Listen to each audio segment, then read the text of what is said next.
welcome to the kitchen. It's been a while since we've been in the kitchen.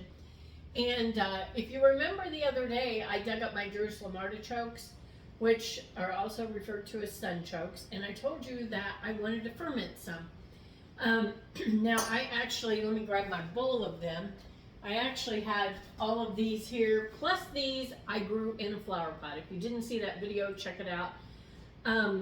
These are wonderful, wonderful little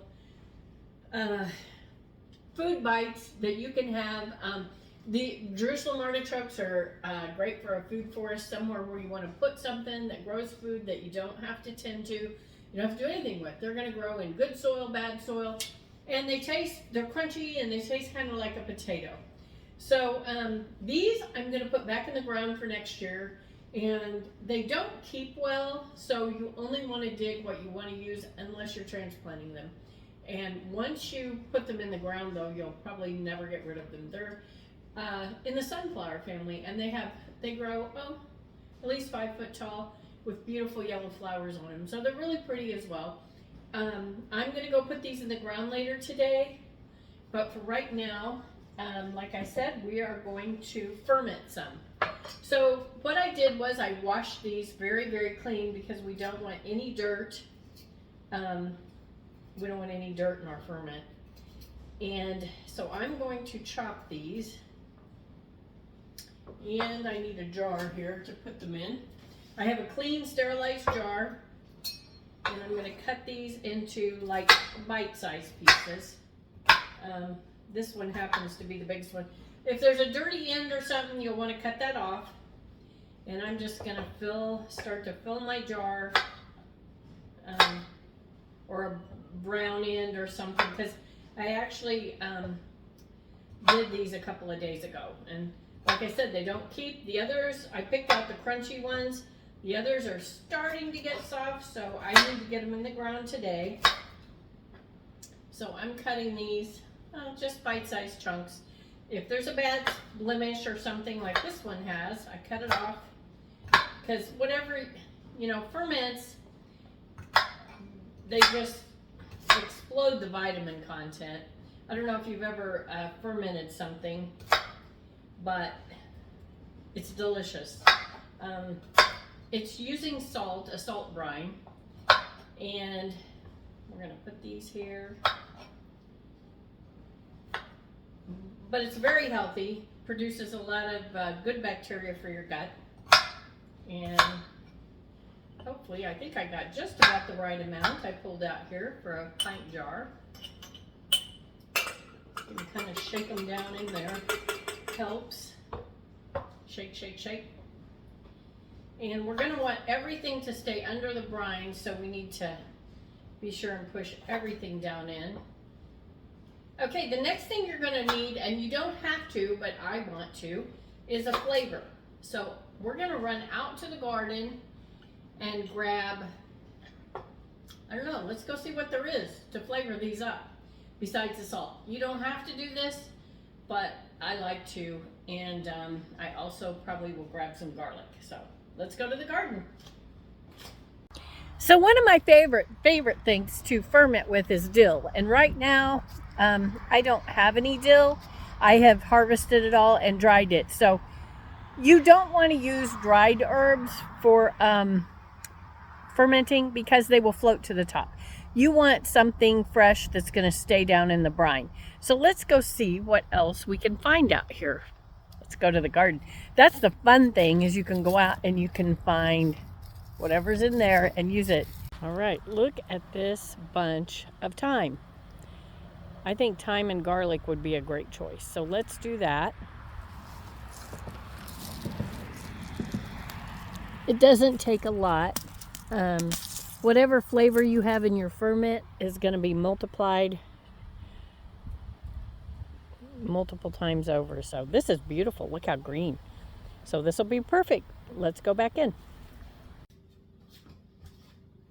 All right, I washed the thyme. And I've cut up some fresh garlic. Now I remembered that my fermenting weights, which you don't have to have, these little clear pucks, are the size to fit in a wide mouth jar. So I'm actually going to switch jars here. I had one jar to mix up my brine and one to actually put my ferment in. So I'm going to actually put my ferment into the wide mouth jar. If you don't have the pucks, you can get a clean rock. I would boil it and sterilize it. You can put a cabbage leaf over your ferments. There's all kinds of things you can do. All it is to be sure that your ferment stays under the brine. So I'm going to put a few of my herbs in the bottom here and some of my fresh garlic that I've cut up.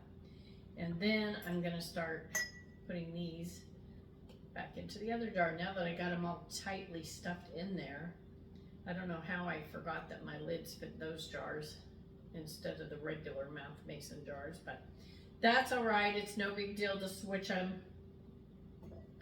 We can do that. Actually, then I can put my herbs in the bottom now anyway, some of them, so that's actually a good thing.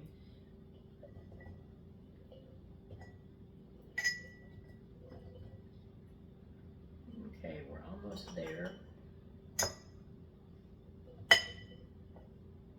See if we can get these smashed down, because usually the wide mouth hold just a little bit more than the regular mouth jars. I'm going to put my garlic in there.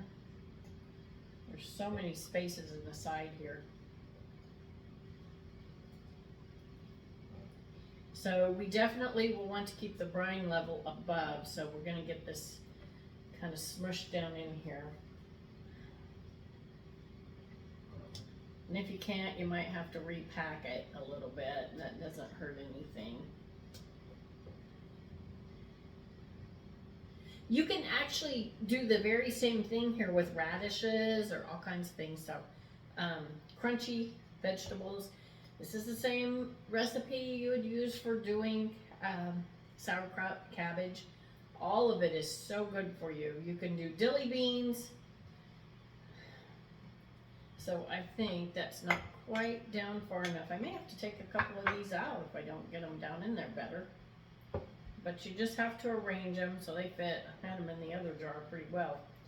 But that's okay. We're going to squish them down in here. There's some holes in the side where they didn't pack in very good.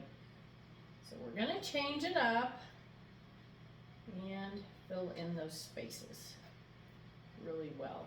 And if we have any left, then I might eat one.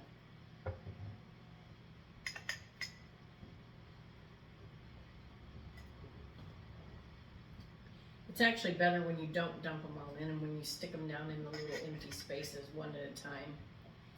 You can get more in. Because you can make them fit in those little holes. We just want to be able to get something on top so that I'm going to put, I have one left.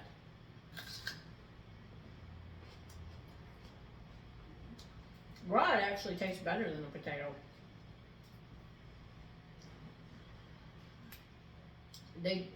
Jerusalem artichokes do, which are not artichokes, and they're not from Jerusalem,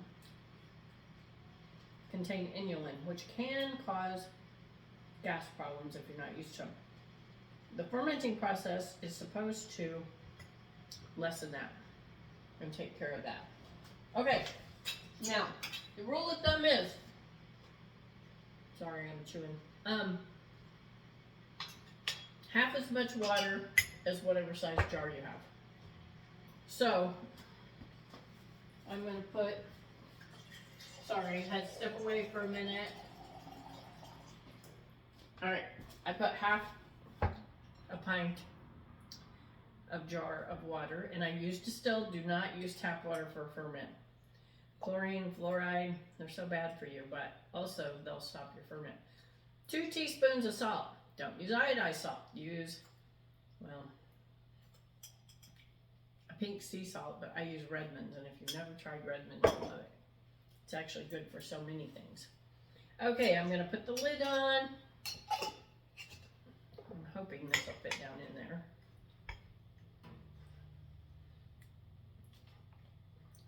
Squish, squish. may have to remove one actually. I still have them kind of tall in here. All right, let's put the lid on and shake this up because we want to mix the salt all up in the water.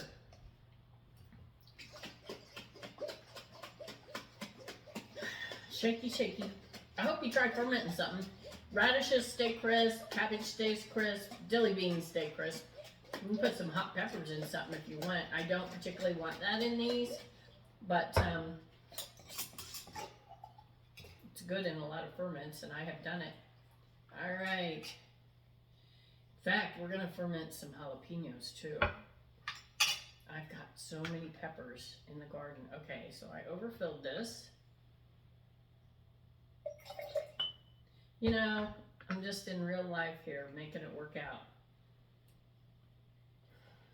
All right, I have a fermenting lid. You don't have to have fermenting lids, but if you do, they're wonderful little things because they release the gases. Fermenting means it's going to produce gases. It's going to let them out the top so it doesn't boil over. But before I got these, I just put a lid on and then release the pressure once, maybe twice a day, depending.